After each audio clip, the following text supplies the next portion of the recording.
নমস্কার, এনটিভি ফুডে আপনাদের সকলকে স্বাগত। রাখি স্পেশাল একটা ডেজার্ট আইটেম আজ আমি আপনাদের সঙ্গে শেয়ার করতে চলেছি, যার জন্য কোনো ধরনের রান্না করার প্রয়োজনই পড়বে না। রেসিপিটি বানানোর জন্য আমি এখানে নিয়েছি bread, milk, powder sugar, powder milk, আর নিয়েছি ড্রাই ফ্রুটস আর রোজ প্যাটেল। সঙ্গে লাগছে আমাদের কেশর। এটা দিয়ে রেসিপিটি সম্পূর্ণ তৈরি হয়ে যাবে। এখানে প্রথমে একটা বোলে আমি নিয়ে নিচ্ছি ওয়ার্ম মিল্ক, তার মধ্যে আমি কিছুটা কেশর মিশিয়ে দিচ্ছি, যাতে গরম থাকার কারণে কেশর থেকে এর মধ্যে খুব সুন্দর একটা কালার চলে আসে। এরপর আমি এখানে অ্যাড করে দেব গুঁড়ো করে নেওয়া চিনি। পরিমাণটা আমি ডেসক্রিপশন বক্সে মেনশন করে দেব, আপনারা একটু ডেসক্রিপশন বক্সটা চেক করে নেবেন। এর সঙ্গে আমি অ্যাড করে দিচ্ছি এখানে এবারে এই মিল্ক পাউডারটা।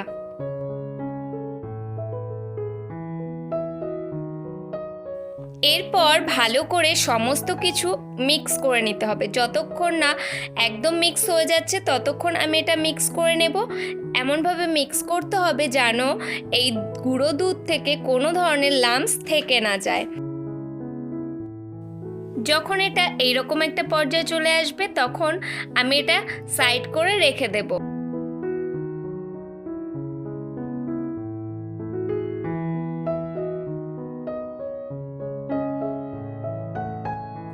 নেক্সট আমি এখানে নিয়ে নিয়েছি কিছু ব্রেড। সবার প্রথমে আমি ব্রেডগুলো একটা কাঁচির সাহায্যে এইভাবে এর সাইডগুলো কেটে নিচ্ছি। এই ব্রেডের এজগুলো আমি একটু সাবধানে কেটে নিচ্ছি, কারণ এটা দিয়ে আমি একটা অন্য রেসিপি তৈরি করব। আর সেই রেসিপিটি কি সেটা জানতে গেলে আপনাদের আমার এই ইউটিউব চ্যানেলের শর্ট ভিডিওগুলো ফলো করতে হবে। এইভাবে সবগুলো ব্রেড আমি কেটে নিচ্ছি, তারপর আমি এগুলো অ্যারেঞ্জ করব। এখানে একটা পাত্রে আমি এইভাবে ব্রেডগুলো প্রথমে সাজিয়ে নিচ্ছি, আর এর গ্যাপগুলো ফিল করার জন্য আমি এখানে ব্রেডটা মাঝখান থেকে কেটে তারপরে আমি এখানে অ্যারেঞ্জ করে দিচ্ছি। এবারে যে মিশ্রণটা আমরা তৈরি করে রেখেছিলাম সেটা আমি এখানে পোর করে দেব আস্তে আস্তে।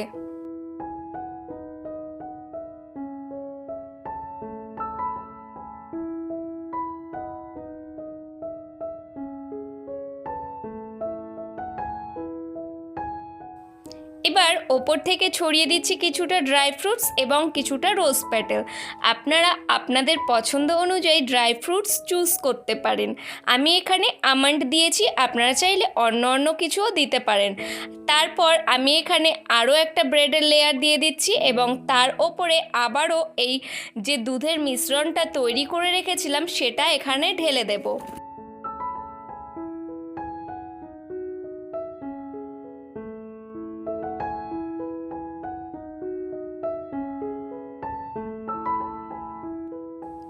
এবার ওপর থেকে আবারও কিছুটা ড্রাই ফ্রুটস এবং রোজ প্যাটেল ছড়িয়ে দিচ্ছি।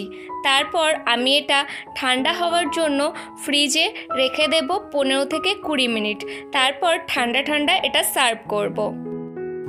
আজকের এই ইজি নো কুকিং রেসিপি আপনাদের কেমন লাগলো অবশ্যই আমাকে কমেন্ট সেকশনে লিখে জানাবেন, আর ভালো লাগলে একটা লাইক করবেন। দেখা হবে নতুন কোনো রেসিপি নিয়ে অন্য কোনো নতুন ভিডিওতে। ততদিন সবাই সুস্থ থাকবেন, নিজের খেয়াল রাখবেন, আর রেগুলার নিত্য নতুন রান্না করে নতুন স্বাদের মজা নেবেন। আর রাখির জন্য একদম শেষ মুহূর্তে চটজলদি এভাবে খুব ইজিলি আপনারা বাড়িতে এই ধরনের সুইটস তৈরি করে নিতে পারেন।